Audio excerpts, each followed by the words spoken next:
We're here to map the hidden signals of how the world really works. Look, almost everyone is chasing some form of power, but this isn't about how to get it. Today, we're decoding its true price. We're talking about the unseen costs, the quiet subtractions that start happening the very moment you begin to climb. All right, so let's get right into it. The common idea, the one we're all sold, is that power is all about addition. It's what you gain: more influence, more control, more trust. But the real signal we're mapping today flips that completely on its head. Gaining power, real power, is actually an act of subtraction. It's about what you lose. You lose clarity, you lose connection. And if you're not careful, you can even lose yourself. And, this isn't some new idea. This is a fundamental, structural reality of leadership. I mean, go back 500 years, and you have Machiavelli writing that a position of power is, by its very nature, a lonely one. And he wasn't just being cynical, not at all. He was being deeply strategic. See, that isolation, it isn't a bug in the system. It's a feature. So here's how we're going to break this down. First, we'll look at power's hidden price. Then, we'll get into the 3 big invisible subtractions. After that, we'll see how this looks from the top, what it costs you if you get it wrong, and what kind of edge you get if you understand it. And we'll wrap up by having you look at your own personal ledger. All right, Section 1, Power's Hidden Price. So let's really unpack this common myth that power is all about gain. We're all taught to see it as just accumulating stuff. But what if that's wrong? What if the real transactions, the most significant ones, are the trade-offs, the things you have to quietly let go of just to hold that authority? Okay, on to the core of this whole thing, the 3 invisible subtractions. We're about to get into the mechanics of how this cost actually works. We're going to look at the 3 main ways that power completely reconfigures your world, not by giving you things, but by taking them away. I want this to really sink in because it's the foundation for everything that follows. It's a simple, kind of cold statement, but it's true. Power doesn't add, it subtracts. Now, let's get into exactly how that happens. All right, signal number 1, information filtering. This is the first thing power takes away from you, the raw, unfiltered truth. See, as you gain power, this invisible system of filters just starts to form around you. People begin to carefully manage the information you get.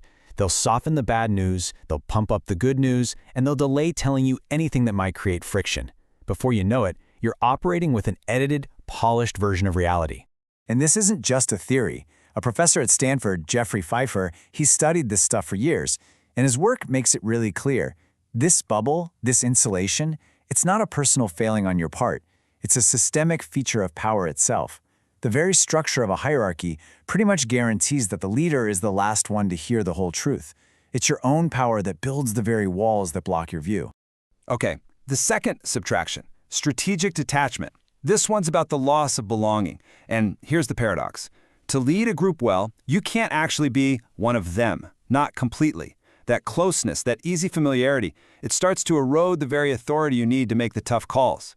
So this detachment, it becomes necessary for clarity. But yeah, it comes at a real cost, genuine connection. And this really gets at the strategic trade-off here. The strategist Greene, he talks a lot about this. He frames this isolation not as a weakness, but as a tool. Think about it like a chessboard. To see the whole board, to understand the entire game, you can't be one of the pieces. You have to be standing above it. So you trade that closeness for perspective. That's the price you pay. And that brings us to the third and maybe the most profound subtraction. Identity consumption. This is the loss of your private self. The moment you become a symbol of power, your actions just aren't your own anymore. Every word you say, every choice you make, heck, even your silence, it all gets interpreted symbolically. The role starts to consume the person. Your personal expression becomes a political act. And just like with isolation, this is a timeless truth. Machiavelli nailed this centuries ago. He basically said the leader's identity is public property. There's no off the clock. Ever. The weight of that role means that who you are as an individual becomes secondary to what you represent. From that point on, pretty much nothing you do is just personal. All right, Section 3, the view from the top. So we've got our 3 big subtractions, right? Information filtering, strategic detachment, and identity consumption. But these are not just abstract theories from a textbook. They are active, powerful forces in the real world, right now. So let's talk about where these signals actually show up.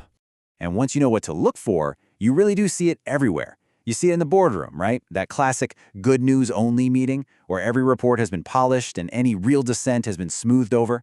You see it with the startup founder, That really awkward moment they realize they just can't grab a beer with the original team in the same casual way. On the political stage, well, that's just obvious. And in any high command role, it's that heavy, quiet feeling of knowing you carry all the responsibility, but you're only getting a fraction of the truth. Okay, next section, the cost of misjudgment. So, what happens when leaders just don't get this, when they ignore these signals? And let's be clear, this isn't about feeling sad or stressed out. This is about pure effectiveness. Because ignoring these subtractions, it leads to catastrophic failure.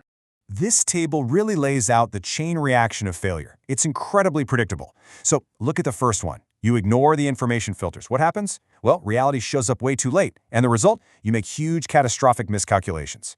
Okay, next. You try to resist that strategic distance. You try to be everyone's friend. Your authority just crumbles and you can't make tough decisions stick.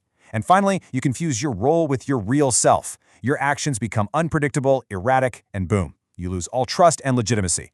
See, each mistake has a direct and very costly consequence. So this brings us to the edge of awareness. How do the really effective leaders deal with all this? Well, here's the secret. They don't try to avoid these costs. They know that's impossible. Instead, they understand them. They anticipate them. They literally price them into the job. The real advantage isn't in fighting the subtractions, it's in managing them with total intention. And you can actually see this in their behavior, in what they do. An aware leader doesn't just cross their fingers and hope for honesty, they build systems designed to get them raw, unfiltered data. They don't get emotional about the distance from their team, they manage it deliberately, as a strategy. They don't see their public identity as a burden, they see it as a tool, something to be used to achieve their objectives. And maybe most importantly, they accept the personal toll. Not with resentment or complaining, but as a simple, unsentimental cost of doing business. Which brings us to our final section, your personal ledger. We've mapped out the signals, we've looked at the costs, we've identified the edge. Now it's time to turn this entire framework inward and apply it to you and your own ambition. So, the first question for your ledger is this: what have you already sacrificed? Just take a second and think about your own journey so far. As you've gained more influence, more responsibility, what have you already traded away? What unfiltered conversations have disappeared? What easy friendships have changed?